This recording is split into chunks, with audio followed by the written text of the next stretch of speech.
যুদ্ধবিমান বিধ্বস্তের ঘটনায় নিহত মাইলস্টোন স্কুল অ্যান্ড কলেজের অফিস সহকারী মাসুমা বেগমের প্রতি শ্রদ্ধা জানিয়েছে বাংলাদেশ বিমান বাহিনী। সোমবার 28 জুলাই ভোলার বোরহানুদ্দিনের বড়মানিকা ইউনিয়নের কোরালিয়া গ্রামে মাসুমার সমাধিতে পুষ্পস্তবক অর্পণ করেন 30 সদস্যের একটি প্রতিনিধি দল। এ সময় তারা কবর জিয়ারত এবং দোয়া ও মোনাজাত করেন। পরে মাসুমার বাড়ি গিয়ে স্বজনদের সঙ্গে কথা বলে সমবেদনা জানান তারা। একই সঙ্গে স্থানীয় মাদ্রাসা ও এতিমখানায় বিমান বাহিনীর পক্ষ থেকে দোয়া ও মোনাজাত করা হয়। 5 দিন চিকিৎসাধীন থাকার পর শনিবার সকালে জাতীয় বার্ন ও প্লাস্টিক সার্জারি ইনস্টিটিউটে তার মৃত্যু হয়। নিহত মাসুমা মাইলস্টোন স্কুলে আয়ার কাজ করতেন। গতকাল রোববার ভোররাতে তার মরদেহ গ্রামের বাড়িতে পৌঁছায়। সকাল 9:30টায় পারিবারিক কবরস্থানে তাকে দাফন করা হয়।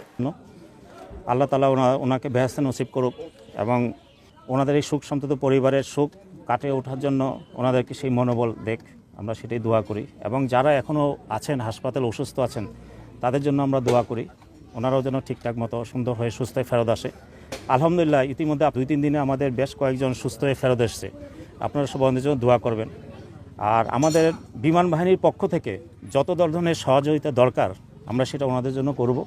এবং আমরা অত্যন্ত দুঃখ বেদাক্রান্ত মনে এখানে এসেছি, অনেক দূর থেকে এসে যা শুধু ওনাদেরকে আমরা একটু সমবেদনা জানানোর জন্য। ওনার হাজব্যান্ড আছেন, ওনার ছেলে আছেন, ওনার মেয়ে আছেন, ওনাদেরকে সুখ সন্তত পরিবারকে সমবেদনা জানানোর জন্য আমরা এসেছি।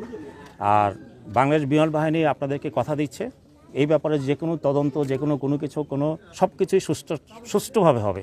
আপনাদেরই সন্তান আমরা সবাই, আমরা আপনাদের সন্তান। আমাদের জন্য দোয়া করবেন, বিমান বাহিনীর জন্য দোয়া করবেন, যেন আমরা আবার দেশ সেবায় সবাই মনোনিবেশ করতে পারি।